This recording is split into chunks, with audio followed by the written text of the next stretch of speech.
Shalom everybody, hope you're doing well. Hope your week was great. So we're getting ready for another Shabbat in the world.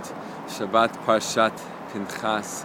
So at the end of last week's Torah portion, Balak, we learned that after this whole episode of Bilam being hired by Balak to curse the Jewish people, but every curse he says turns into a blessing, right? Even as he forewarned Balak that whatever comes out of his mouth is only from God, even though he really wanted to curse the Jewish people. We see an episode after Bilam fails that basically, on his advice, the Midianites and the Moabites send out their women to seduce the men of Israel and to tempt them that way to eventually lead them to idol worship, and it works. It works. Many fall into the trap. There's a plague. Many are killed. And one of the men who falls into this trap is a leader. Is one of the leader of the tribes of Shimon. And he takes a Midianite woman in front of everybody and takes her into his tent. Right? And one man arises out of the community of Israel. His name is Pinchas, and he strikes him down. And it's a whole complicated story in and of itself. But at the beginning of this week's Torah portion, we learn that because of the zeal, of the zealousness, of the strong desire to do what's right in the world, to blot out the darkness of this world, right? For his action, he's rewarded greatly. First of all, he stops the plague that was brought upon Am Yisrael, the nation of Israel, because of this event. And also, he's awarded Brit Shalom. He's awarded the covenant of peace. Now, why this? What's the connection between his act of zealousness, of zeal? Nobody else rose up. No, not even Moses, not even Moshe. Nobody rose up to do what he did. He was the only one with his passion, with his burning desire to do what's right, right? To take care of the situation, to react to the situation in that way.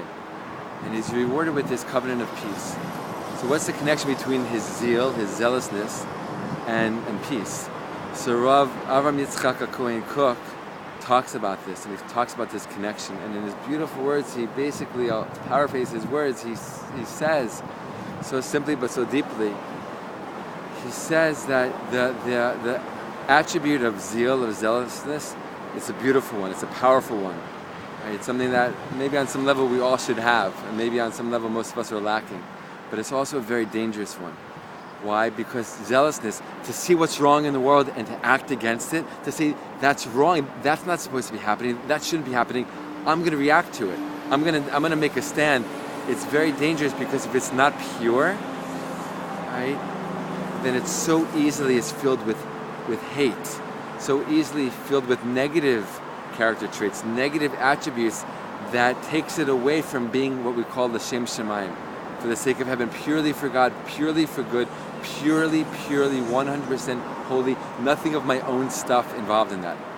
Pinchas was purely doing what he did for God, for the sake of heaven, for the sake of truth, the sake of righteousness, the sake of what's good in this world. Nothing to do with of his own personal issues, his hate for other people who are doing wrong. No. Right? It was purely for good. And because he was purely for good, he was rewarded with peace. And the fact that he was rewarded with peace, which is shalom, which is shalem, which is perfect, which is complete, it was a reflection, it was a statement of Pinchas's high level of zealousness. It was a statement, it was a reflection, it was showing Pinchas, your zealousness was true, was pure, it wasn't mixed in with any of your own personal stuff, your own personal lackings. Right? We know we live in a world where we hold our own truths and we see other people not living up to our own truths, our own version of truth, and we get angry, we get frazzled. We sometimes, if we have this trait of zealousness to some level, we can't take it, we can't tolerate it. But if our intolerance, so to speak, is not pure, it's not the true zealousness of the Torah. It's not the true zealousness of Pinchas.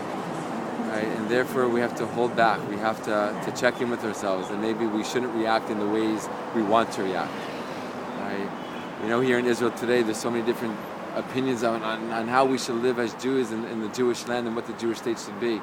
There's a lot of anger on both sides. But if